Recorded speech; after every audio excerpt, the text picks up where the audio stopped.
Wote mliofika mahakamani leo, wanachama, wananchi, viongozi na vyombo vya habari ambao mmefika kwa wingi sana leo.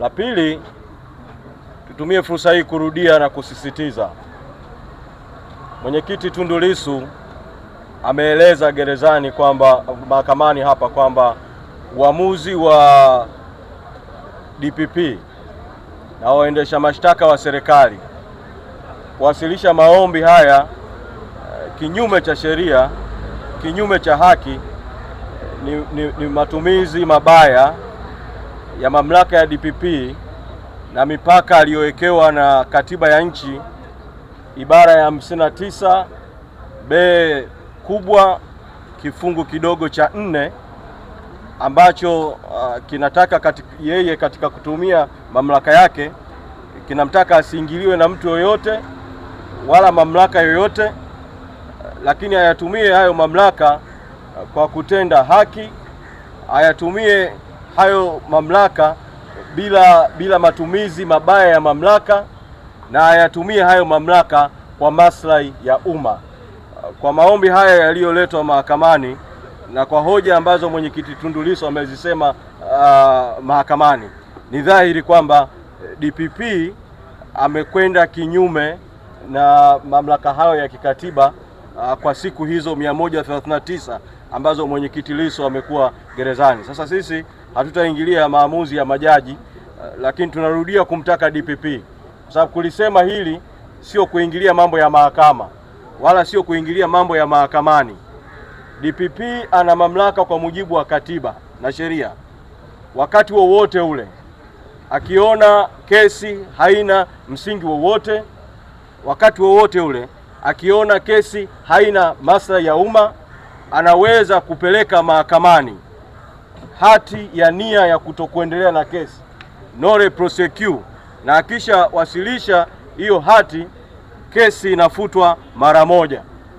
Namna mojawapo ya nchi yetu kuondokana na aibu hii inayoendelea mahakamani, namna ya nchi yetu kuepukana na matumizi mabaya ya fedha za umma, sababu kadiri kesi inavyoendelea kusikilizwa mahakamani. Kwa mfano leo imesikilizwa mahakama ya rufaa, makao makuu ya mahakama yalishahamia Dodoma. Manake majaji wakija mahakamani hapa mahakama ya rufaa ni gharama za umma, wanakuja Dar es Salaam kwa ajili hiyo, ni gharama.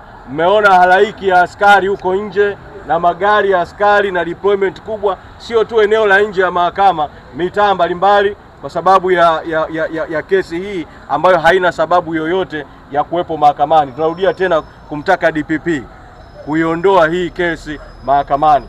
Kama kesi hii iko kwa maelekezo ya Samia Suluhu Hassan, DPP awasiliane na Samia Suluhu Hassan, kesi hii iondolewe mahakamani. Mwenyekiti amekushakaa gerezani siku nyingi, mwaka mmoja na miezi mitatu, inatosha. Kesi hii iondolewe mahakamani. Lakini nitumie fursa hii kwa uchache tu kusemea vile kauli ambazo Waziri Mkuu amekuwa akizitoa mfululizo wa hizi siku chache hizi, kwa siku 5 mfululizo amekuwa akitoa kauli mbalimbali. Anayeitwa waziri mkuu kwa maana ya waziri mkuu haramu, waziri mkuu batili, kwa maana ya Mwigulu Lameck Nchemba. Moja, ametoa kauli akitaka kuonyesha kwamba yeye Mwigulu Lameck Nchemba na serikali hiyo ambayo sisi hatuitambui hawana mgogoro na vyama vya siasa. Kwa maneno mengine vile Mwigulu anasema hana mgogoro na Chadema.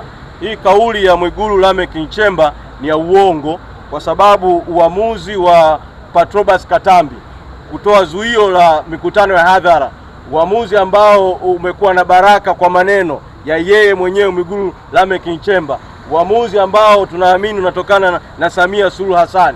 Uamuzi huo unaashiria kuna mgogoro mkubwa ambao yeye Mwigulu Lameck Nchemba, Samia Suluhu Hassan, Patrobas Katambi na wenzao wanao dhidi ya Chadema, na mambo mengine yote wanayoyasema ni visingizio tu, lakini dhamira ni kuzuia mikutano ya hadhara ya Chadema. Sasa kamati kuu imekutana na maamuzi ya kamati kuu, tutawaita wanahabari kuja kueleza maamuzi ya kamati kuu iliyofanyika Kigoma.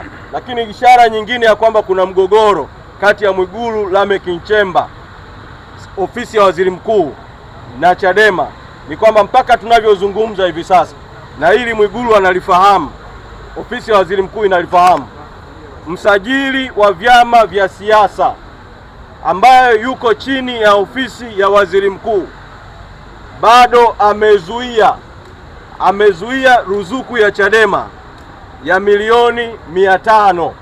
Tulipotoa kauli hii awali kabla ya kwenda kwenye kamati kuu, walisema ofisi ya msajili, wakanukuliwa na nyinyi vyombo vya habari, wakasema kwamba Chadema imepeleka barua ya kukumbusha jambo hili na kwamba linashughulikiwa.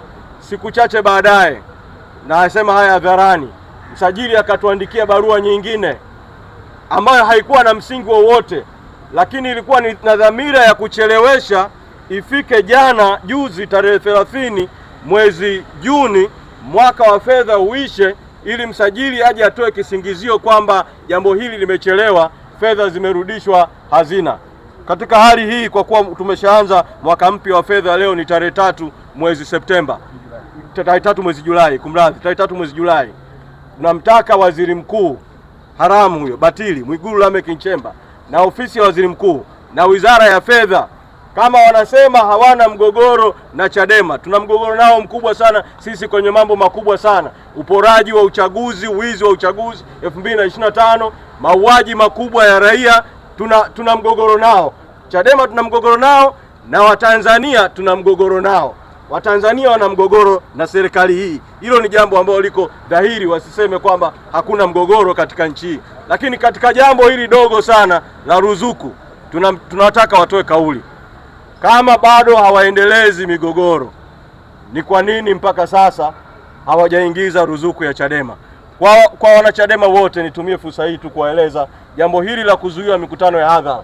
Mvute subira, tumekushalisema kwamba ni uamuzi haramu, ni uamuzi batili. Kauli ya Patrobas haikuzingatia katiba, haikuzingatia sheria, hakuwa na mamlaka ya kutangaza hali ya hatari, hakuwa na mamlaka ya kuzuia mikutano. Lakini ni hatua zipi ambazo chama tutachukua? Kamati kuu imekushafanya maamuzi, tutawaita makao makuu ya chama, tutatangaza uamuzi. Kwa sasa tuko katika msiba vile, makamu mwenyekiti wetu amefiwa na dereva. Leo asubuhi kabla ya kuingia mahakamani nilitafuta update ya nini kinachoendelea, kwa sababu jana hakufanyika uchunguzi wa mwili, na nikawa nimeelezwa muda ule ndio sasa walikuwa wameingia kukamilisha uchunguzi wa mwili. Tumekubaliana kwamba taarifa ya matokeo ya uchunguzi itatolewa na viongozi walioko kule Kigoma. Maana kule bado yuko makamu mwenyekiti Mheshimiwa John Heche, yuko vile naibu katibu mkuu Amani Gorugwa. Watatoa taarifa kuhusu swala hili la msiba na ratiba ya maziko baada ya kuwa uchunguzi umekamilika kule Kigoma. Katika hatua hii tu nisisitize kwamba tutawaita makao makuu ya chama wanahabari kuwaeleza maamuzi ya kamati kuu iliyokaa kwa siku 3 Kigoma. Asanteni sana.